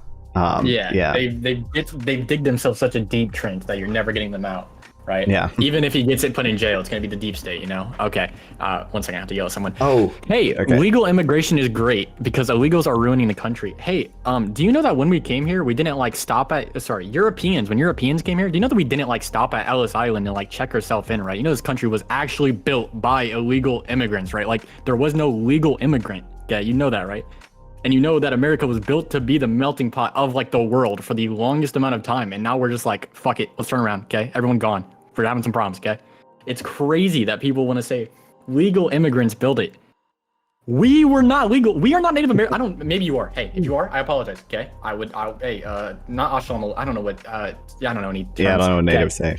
Yeah, but bro, America wasn't a country. The British conquered a free land. Free is an interesting word. I can't think of anyone who had territorial claim on that. Hey, are you pro-Palestine, by the way? I just wondering. Yeah. How do you feel about Palestine? Do you think that was free land, or I'm just doing a quick like purity test here? Yeah, people without land for a Really? What is it? Mexico, and I assume that's nothing about us because I have no idea. Is he talking about the fucking what's it called? Not the starts with a C. Cartel. Thank you. Yeah. How was America not free land? Oh my god. I'm sorry. I'm turning off. Ignore chat for a second. What? So, Okay, 1 second. how young are you? You're pretty. 19. 19. Okay, I'm 18. Pretty spry. You want to see a cool trick? Yeah, sure. What the hell? Okay, that's not a I very. played football. I played football. And, okay. I took a bad hit. I can do that trick. I just thought that was an interesting. They show you how I'm young, but I have fake teeth. So I'm curious because I'm into politics, and a lot of people my age, or our age, really, like aren't so much. And it's like I try to talk to these people about like Joe Biden and Trump, right? And I just want them to vote for Biden so badly, but because they're young and they don't care, they won't do it. And it seems like I can get almost all of them to basically admit that Biden would be like a better president, but they're just like, well, he's old and I don't really know what he did and inflation, so I'm not going to vote for him. Do you have those same type of experiences? Yeah, I think it's really interesting. I'm actually not lighting up just to see if I can make it. Oh, that's so much worse, but it's getting, there we go. Okay, so I think it's very interesting that whenever I talk to people who are like so like pro-Trump, they don't know anything about the like actual election fraud case. Every single view of like Trump comes from January 6th. And it's like, I can understand that argument, okay? I don't agree with it, but there's enough, you can make, the negligence, like he had no idea what the fuck he was doing. You can make that case. I don't agree with it, it's retarded, but you can, right? But I feel like when it comes to the election fraud case, it's crazy. The only argument you really can make is his legal team did it all by themselves. He did no influence. The legal team was just like, hey, Trump's a good president. Let's run this shit back. There was no direct interaction between them, which even though, what's his name? Jack Smith? I think, yeah. Jack Smith has said that he has testimonies and active affidavits that state that Trump did know. He knowingly stated that he lost the election to someone, and that he was just, oh my God, it's so interesting. What do you think about Bernie Sanders? Okay, I'm about to look like a conservative. Okay. God damn it, we agree on Bernie Sanders too. No. Okay, go. Continue. No, never mind. Never mind. I thought I finally thought of something. So you're pro-Palestinian. No, I'm sorry, I got baited again. You're pro-Palestinian. But Do you America think was free America land. had the right to conquer? Yeah. So did Israel have the right to conquer that free? I mean, there was no territorial claim. Palestine was never a country. That's right? true, yeah. Native American It was America a British never mandate. a country. And the British Yeah. let them go there. Palestine was never mentioned other than like in like rhetorical terms, right? That wasn't never a defined state. I'm just saying, or country, whatever the fuck I need to say, okay? I'm just saying that it's really interesting that you're pro-Palestine because you think they have the right to own that land, but when it comes to Native Americans in America, ooh, they did not. So do you want to explain what you think about Bernie Sanders to me in a calm way and not baited by chat? I closed your chat. I won't even lie to you. I just closed your chat, okay? I'm gonna be better now, okay? Deep breath. I need the viewership though. So yeah, no, I shouldn't. I mean, it's gotta be interesting. Listen, if I make them stay, if they're hate watching, it's a view, okay? Yeah, exactly. I think that a lot of the problem with Bernie Sanders personally, not personally, but like in politics in general, is that a lot of the things he throws out are just like a statement piece, a public piece, right? They're never going to actually pass. He doesn't actually put like the elbow grease in, go to like congressmen and like get people, buy votes, right? It's how it works. It's fucked up, but buy votes. He doesn't do that, right? Then he proposed like a 32-hour full-time benefits bill that would have made 32 hours, gave you full-time benefits. Anything over that would have been overtime. That bill's never passing. Okay, that's just a PR puff piece, right? That's just to make him look good, just make him look like the socialist candidate in the country. It's just so interesting that he just doesn't. It's not that he isn't like in good faith doing these things. It's just that he's not in the right time in America to ever have something like that pass. He needs to build up. If he's here, I would say this: in 10 years, if Bernie Sanders was not Joe Biden and old as hell, probably would have a good chance. I actually agree with that. The way because the alt left is becoming very, very big because of TikTok, but you know. Yeah, we're definitely the thing I don't like about the like super ultra progressive people is mostly like their economic stuff. So I'm a liberal. You don't think they deserve the right to own the means of production? What's wrong with you? I love giving money to poor people. Okay, the minimum wage is not a super great way to do that. A wealth tax is not a super great way to do that. It's just like, it's super annoying because like if I were to ask you, you probably will know this because you're like in this space. You know what a wealth tax is, right? Are you talking about like taxing the wealthy more, I'd assume? Yeah. Do you know what a land value tax is? Where you tax people on the evaluation of their land, I would assume. But it's wild that like there's so much like discourse about this about like a wealth tax, but not about a land value tax. The reason why people like a land value tax is because it doesn't have any like distortionary effects. So if you tax something, you're going to get less of it, basically. It disincentivizes people to do it. And a wealth tax directly disincentivizes investment. It directly disincentivizes accumulating wealth. Whereas a land value tax, if you tax land, there's not going to be less land. So it's a very efficient tax. It's like we have all of this discourse about like a wealth tax, but no one is talking about a more efficient tax that also would probably help reduce inequality, and that also would probably help poor people. It's just it incentivizes housing affordability too, because it incentivizes you to use your land more productively, basically. And I just hate that there's so much discourse about like this wealth tax and minimum wage, when I think we should all agree like a minimum wage that isn't too high is probably a good thing.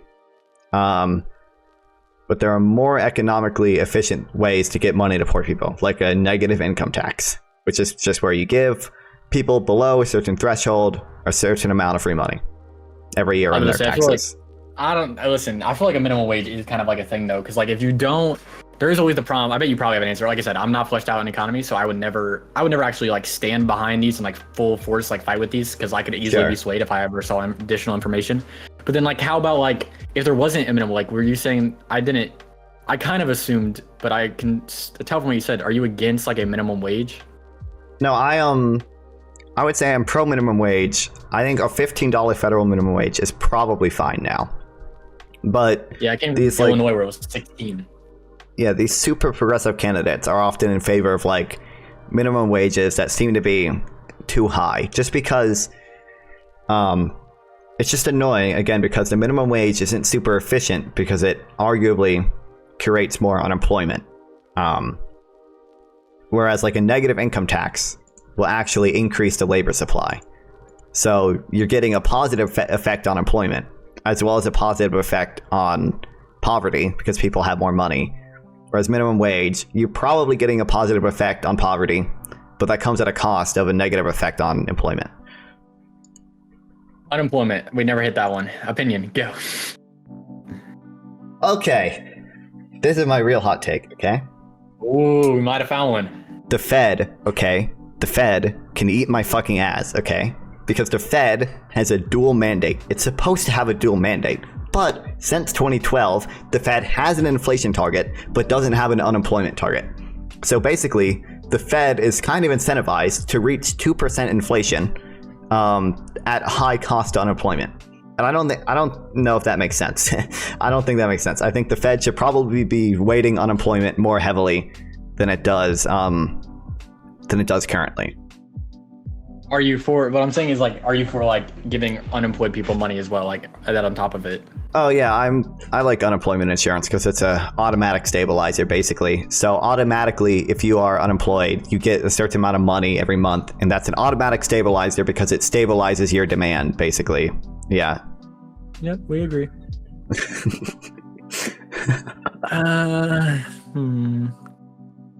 What's the best video game right now? What's your best video game? The best video game right now? Right now, currently. I don't want to hear all the time. I don't want to hear Minecraft or Fortnite. Give me the current. Oh, because I would have said Minecraft all time, easy. But W-Mans. I can go right now. I don't know. Right now, I just say Helldivers 2. I've just yeah, that's what I've been playing. I had a really funny idea where I was gonna do like a SMP where we split the world into different groups, and it was gonna be political ideologies. And then instead, I came up with the other idea. Did I text you this idea? I think I invited you, right? The gaming tournament thing. Yeah. Yep, I'm working on that now instead because I feel like that's a way better idea that doesn't take like a long time commitment. If I could get enough people for a long term commitment, I think I'll try to do that because that would be really interesting to see. But I don't know like how you'd flesh out the ideas. You'd have to put in like like a lot of mechanical mods to make people run places in different ways. That'd be a pretty interesting thing to see. Fuck. So actually, one thing I want to talk to you about. Like, how long have you been doing like YouTube or whatever? And why did you start doing it? Well, everyone wants to be. Isn't that like the actual statistic now? Is like kids. The number one career that kids want is like being a YouTuber. But I'll ask you this. I'm gonna return your question with a question. How many different channels do you have currently in your lifetime? I know, right? A lot. But part of that is because I ran like gimmick channels for a bit as a joke. I was gonna do this thing where like I would make a channel and I would make like crappy content, see how many views it got, and then I would make a video about making that channel. It'd be like a fun like documentary thing. So like the first one I did was this channel called Nightcore Maker Lover 69, and I would just make really bad Nightcore songs. I would literally like export the video in like 3 FPS and like 360p, and it was just sped up songs. And it got, I don't remember the exact number of views it got, but it started pulling like decent views before it eventually got terminated. And then like another one I did was called Greasy Sacks. And I would upload like fake drama videos. It would have a video of me playing Roblox in the background. And I would basically just like make up drama. Like Dream released a new song, and like I would just say like Dream stole this song with no evidence at all. That eventually got terminated. Yeah. And then I had another channel up until recently called Loaded Diaper, where I would just post Diary of a Wimpy Kid edits. I was say Diary of a Wimpy Kid reference. Okay, gotcha. Yeah. And that didn't get terminated, but I deleted it because I was worried it would get terminated. But in terms of like real YouTube channels, I think I've had 3. But a lot of that's just because I've been using this one, Nonfon, for so long. I've been doing this since 2017. Not super consistently, but that's so real.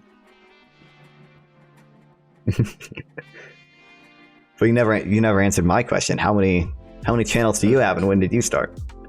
Yikes. So I actually did a thing that is really funny to me where I have never deleted a channel, so I can find myself with a squeaker voice playing Minecraft Bed Wars on an Xbox.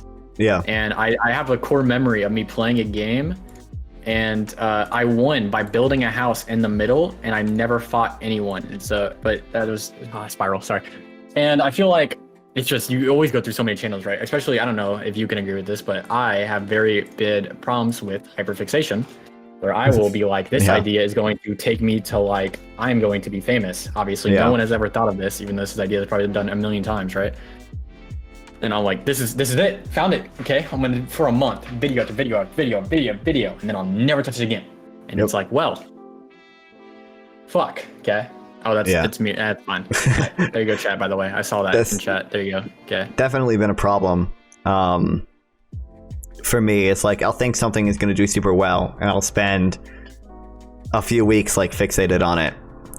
And then I upload it, and it doesn't do bad or anything, but it just doesn't do like as well as my magical scenario had envisioned. So like then I just never touch it again. Yeah. But hey, now I'm 7 followers away from Twitch affiliate. Okay, guys. So you get all of your friends, get everyone. Follow on Twitch, please. Not to pry, but how's the average going? That's the hardest fucking thing to get. What's funny, I already have the average viewers. Hey, so we're close. Hey boys, listen. Yeah. Why do you not? You should be doing average segments every 10 seconds then. Guys, if you like this stream, guys, go ahead and hit that follow button right now. He will give every single one of you head who follow right now for the next 60 seconds. I am actually so desperate for these 7 followers because I'm worried if I stream for long enough without these 7 followers, then I'm gonna lose my average 3 viewers. That's so real, yeah. Yeah, so it's like I need to get these 7 followers quick, man. I had one stream where I hit 10 and then I never hit above 3 again. It was the weirdest. I took a video. I was so happy. I was like, I've made it. 10 viewers. I had an average. I was like, holy shit, I'm literally a Twitch streamer. And then my next streams were like 1.2, 1.2, 1.3, 1.2. It was so demoralizing. And I know actually there's a TikTok creator I really like. His name's Warrior Insights, and he's actually pretty big on TikTok, but he's not doing anything on. But that's just was so rude of me to say. He's just proportionally not as big as he is on other platforms. Sure. But he took a break because he had to move because he's in a form of government where he goes and fights for our freedom. And he lost like so much of his like people because he left for like a week, and it's such a sad like thing that happens. You lose everyone, so you have to stay consistent, and that's so different. Yeah, I'm lucky right now because I told you I graduated high school a semester early in January. It's not like impressive or anything. Like they just let you take classes earlier if you want to. As long as you don't take study halls, that was how it worked in my school at least. If you didn't take study hall after you would graduate half a semester early because your credits, Yeah, so I did that, and like right now, all I'm doing is this, man. All I'm doing is streaming and gaming and gooning. That's all I do. Which one maxes out first? Which one what? Which one maxes out first? What do you mean? Like which what do you mean maxes out? Never, let's just keep going. Wait, this is gonna be a random stream question. I'm sorry guys because we're talking about politics. Is gooning where you don't finish? No, that's edging. What's gooning? No, edging is where you don't finish. Gooning is where you do finish. So are you? We gonna disagree right here. You a goon? You goon or you edge? I'm a gooner, man. Real. I'm a gooner. That should be asked when Biden and Trump debate. That should be asked. That should be asked. Fuck. Well, I feel like we've just been circle jerking the last like hour and a half. We have been circle jerking. I love it so much. Okay. Did you see this? I know you probably don't watch my content. Oh, there's Warrior Insights. Here, I watched some of it, yeah. Did you see the beginning? The only thing that matters about it's like reversed. Give me a second. Did you watch the first like minute of this one? I don't think so, no. I edited the Batman and Bane fighting scene, and I put myself on Batman and Madar on Bane. I just in your free time you should do it. I think it was really funny. Yeah, I watch a lot of your shorts. Yeah. I do not post shorts as much as I used to. I did one with this. I talked to this one. He was like a New York Times bestseller. I want to know like everyone is after the fact. If you make a book, you're probably a New York Times bestseller. But that's not the point. He was a very good speaker, but I made a lot with him, and the only one that popped off was the one that mentioned Alex Jones. Yeah. So now I'm gonna ride that man to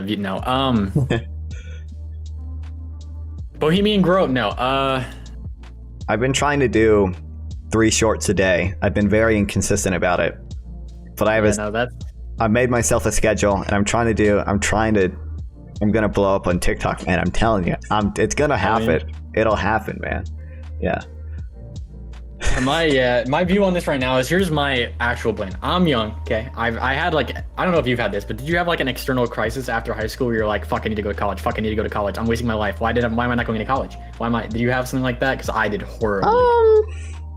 Not really, not yet, I should say. I haven't been that worried about it. You're gonna be hit with it? I think it will happen eventually, unless the Twitch stream really takes off. But so my current plan right now is I'm focusing on getting the bag. Not really. I'm working like 30 hours a week right now, and then as soon as summer hits, cutting it off, going into streaming. We're gonna be streaming. Yeah. I'm gonna be trying to stream in. I'm gonna be recording a lot. I'm gonna be working on a lot of stuff. I have a plan right now I have an offer on an office space that I can rent out by the hour. It's like $60 an hour, so it's pretty good. Cheaper than almost everywhere else in the area. And it's just a small, like, it's used, I don't even lie to you, it's used for like office trainings, right? But they don't care. I talk to them, okay? So I plan to I really want to find people around me that have good, it's really hard though, because I just moved here. I have no connections. If you're able to keep up with my ADHD, I am really proud of you, because I can tell that I'm spiraling in real time. But I'm trying to find people around me, and it's so difficult because I also don't want to be that dude that just like, hey, what's up, bro? What you think of Trump? Let me see it. I'm like, that's not the route you want to go. You don't want to be a debate bro? Come on, man. Yeah, that's how you. That's how you're successful. Debate pervert, okay? Debate pervert, yeah. Yeah.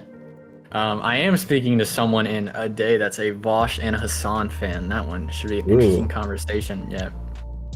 I have a rule of thumb where I never try to argue with people in the first time I talk to them, because I feel like usually when I set a good interaction, unless they say something crazy, I will usually not push back. So it's funny because you can actually see here, this video with Warrior was an hour long. My video with Minar went 3 hours and 30 minutes because I was not prepared for him. Yeah. At one point, the biggest thing, I don't know if you've seen this, he was stating that a woman, he would rather, in his world, have a woman raped than a woman have sex not in marriage. That was an actual statement I got. And that's where I decided, I was like, listen, I know my role, but I can't just, you know what I mean? I can't co-sign that.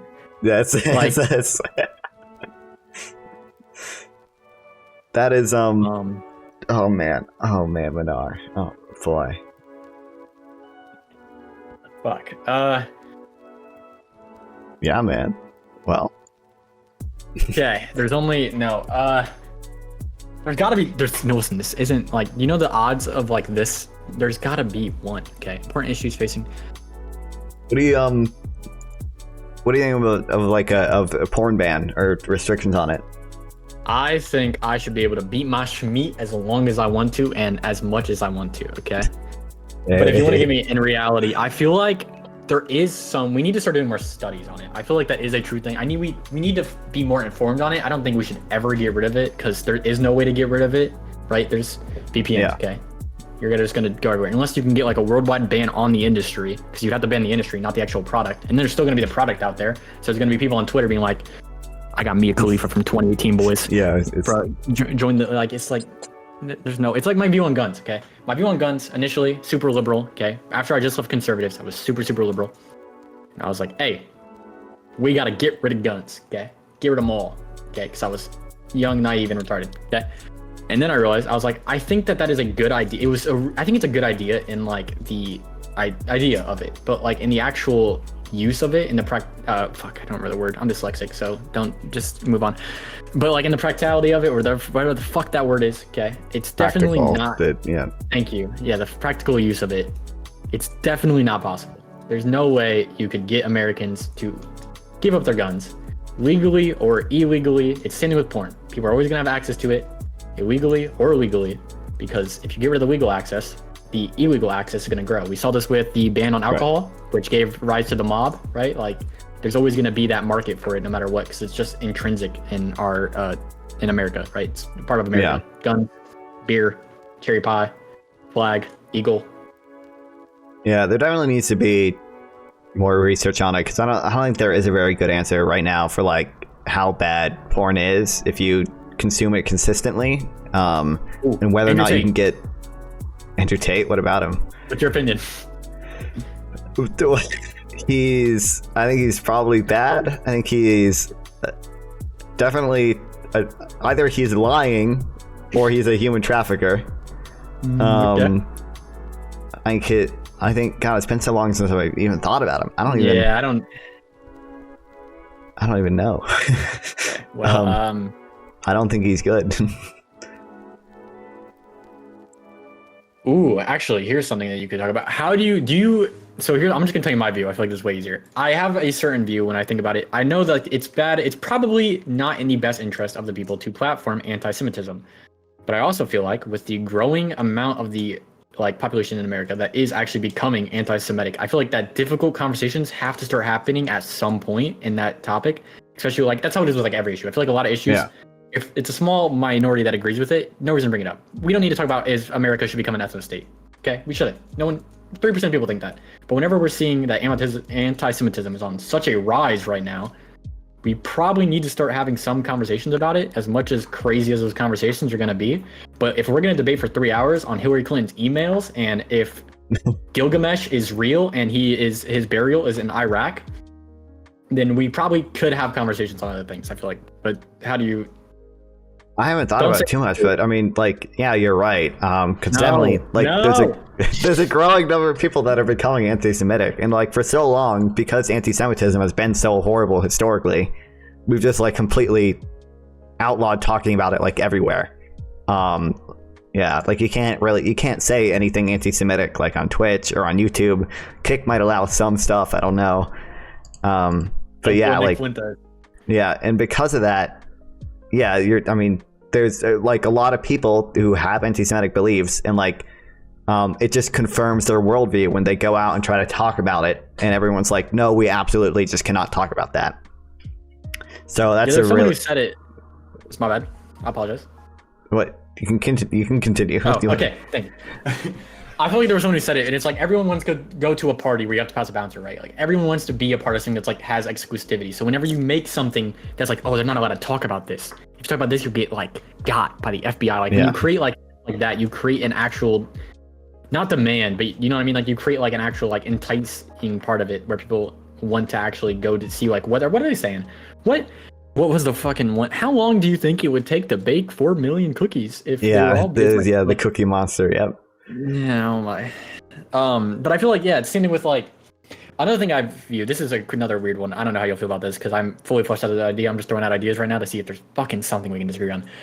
I feel another thing is dog whistles are a problem, or it could be a problem. But if you don't actually actively engage in the conversation around them, I feel that's a problem. Whenever the biggest one I know is 13% make up 50% of crime, right? Yeah. A very big dog whistle for someone being racist is that, right? But I feel there's a way better argument to have with them is not you're racist. And why do you think that is? Do you really think that black people are just more violent genetically? Or do you think there are some cultural things that have happened throughout history that have influenced that?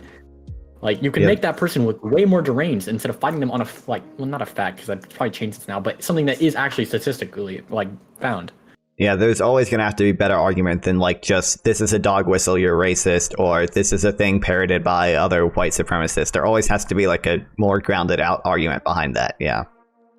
Do you like League of Legends? I have never played it. Listen, okay? Listen, let me entice you. Okay, let me listen, you have to. Let me pitch it. No. Listen, man. I am already on my computer for 16 hours of the day, okay? I don't play sports. I don't go to school. I don't do anything, man. I'm a fucking acne-riddled teen who drinks caffeine and sits on my computer all day. I can't start with League. I can't justify it, man. That's my only redeeming quality. Hear me out. Listen, I would never lead you wrong. We're basically the same, okay? If League works for me, it'll work for you. That's how that works, obviously, okay? That's how, you know what I mean? You could do it. You could give it. Just dip your toe in the water. Take a little dip. Feel the water's warm. If the water's warm, then you can jump in. You know what I mean? I can't. I can't do it. That's my only redeeming quality. Okay, it's that I don't play League. Do you play Valorant? I have before, but I don't play it that much.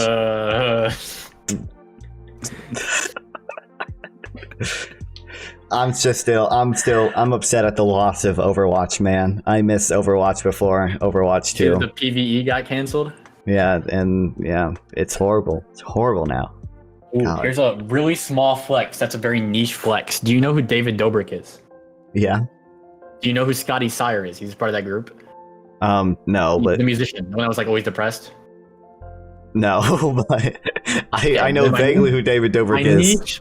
My niche flex does not work on you. God damn it. Okay, he's like a D-list celebrity that's a part of the David Dobrik crew. He's probably not that big at all. Okay, but he's. But he's in the part. group, But he okay? knows David Dobrik. Yeah. There's a game called Multiverses that was out last year, and I fucked him up in a tournament in it, and it's one of my life crowning achievements. And he paid me $20 afterwards, and that is one Wow. of my crowning achievements. Multiverse drops in about I think like 2 months. You got to play that game when it drops. It's amazing. You can play as I play LeBron multi, James. yeah. Okay, good. At least you're not too far gone. Do you play any card games? No, this not is just really. a first date. I hope you understand this. It's just a first date now. Yeah. Fuck. Okay. Well, fuck me. Well, I like. But that's your crowning achievement, bro. You have 23 YouTube subscribers. Come on, man. That's LeBron. You know what I mean? That's for LeBron. Wait. Do you follow any sports? No, not really. Pro I've wrestling. had teachers try to get me into hockey, but I just can't do it. Is that a thing here? I've just moved. Kind here, of so the I don't know, like, Hurricanes. North. The North I had no Carolina idea. Hurricanes. Well, we probably should call for a close because if we go any longer, it's going to turn into a porno. But next time when we meet, it'll be sponsored by Browsers. Okay, I think we both got that set in stone. And J&J vaccines are going. We're gonna get the J&J on here. We're gonna actually interview a mRNA vaccine itself. We're gonna see its questions. But yeah, I'm gonna head out, man. Because the longer we stay, the more frustrating it's gonna get. Don't worry. Yeah. Yeah, It has been. It's been lovely talking to my long lost brother, who apparently yeah. agrees with We were me on separated at the everything. womb. Yeah. But yeah. So yeah, no, I'm just fuck this, okay. All right. Well, thank you everybody for watching this episode of the Deepstate Liberal podcast. Hope you enjoyed. I'll be making more soon. If you're not following me on Twitch, follow me on Twitch, please. I need the followers so much. Oh my god, I need the followers so much. Oh my god, please follow me on Twitch. I need the followers. Guys, please. Get your friends to follow me. Holy shit. Okay. Peace out.